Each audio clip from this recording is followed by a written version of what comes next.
Allah Subhanahu wa taala berfirman dalam surah Al-Ahzab ayat 21. Bismillahirrahmanirrahim.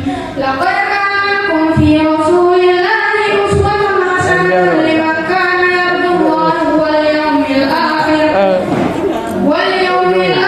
wa dzakarallaha katsiran. Shadaqallahu azim. Artinya, sungguh telah ada pada diri Nabi Muhammad SAW teladan yang baik bagimu, bagi orang yang harap rahmat dari Allah pada hari kiamat, serta yang banyak mengingat Allah. Ayat ini menyentuh hati kita bahwa jika ingin hidup kita penuh rahmat, maka jangan jauh dari teladan Rasulullah. Rasulullah tidak hanya diikuti dalam ibadah beliau, tetapi beliau juga diikuti dalam tutur kata beliau, sikap beliau, dan juga cara beliau menyayangi antar sesama. Dalam mencerminkan teladan Rasulullah, yang pertama kita harus mencerminkan kejujuran Rasulullah.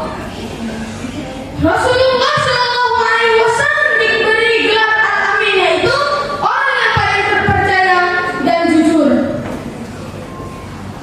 Rasulullah Shallallahu Alaihi Wasallam bersabda, "Alaikum bis-sadaqi, fa inna as-sadaqa ilaihil birri, wa innal birri yahdi ilal jannah." Apa artinya? Maka hendaklah kalian jujur, karena kejujuran akan membawa ke kebaikan dan kebaikan akan membawa ke surga. Mari kita renungkan bersama-sama. Masihkah kita berlaku jujur dalam bekerja, dalam jual beli, dalam berjanji, dan dalam berkata-kata?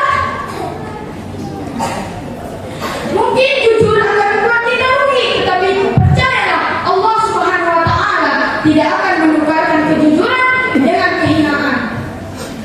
Yang kedua, lembut hati di setiap interaksi. Betapa lembutnya hati Rasulullah SAW. Beliau tidak pernah membalas keburukan dengan keburukan, sehingga Allah memuji beliau. Fabima rahmatin minallahi linta lahum. Atas rahmat Allah lah engkau Muhammad dapat berlaku lemah lembut terhadap mereka. Quran surah Ali Imran ayat 159.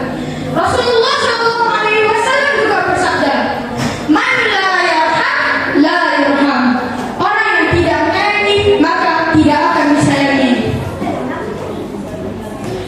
Mari lunakkan hati kita, jauhkan lidah dari kata kasar, tangan dari menyakiti, serta pandangan dari merendahkan. Lembut hati bukan kelemahan, tetapi itulah tanda hati yang hidup dan dekat dengan Allah Subhanahu wa taala. Yang ketiga, rendah hati di tengah kesombongan dunia. Kita hidup di masa kini sangat penuh pamer. Siapa yang paling kaya, siapa yang paling viral, dan siapa yang paling sukses. Tetapi Rasulullah SAW, pemimpin seluruh umat di dunia, hidupnya amat sederhana. Beliau menambal sandalnya sendiri, tidur di atas tikar yang kasar, bahkan beliau menolak disanjung berlebihan. Rasulullah SAW bersabda, "La yadkhulul jannati man kana fil qalbi mithqala dzarratin min kibr." Tidak akan masuk surga seseorang yang di dalam hatinya terdapat kesombongan meskipun sebesar biji sawi. Mari latih hati kita untuk rendah, untuk selalu rendah.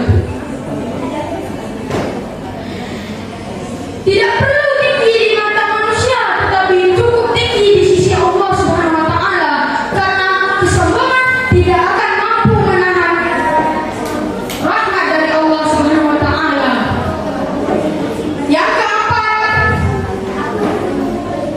bersabar dan memaafkan di tengah ujian. Setiap dari kita pasti diuji. Ada yang diuji dengan kesedihan, ada yang diuji dengan kehilangan, bahkan ada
Ketika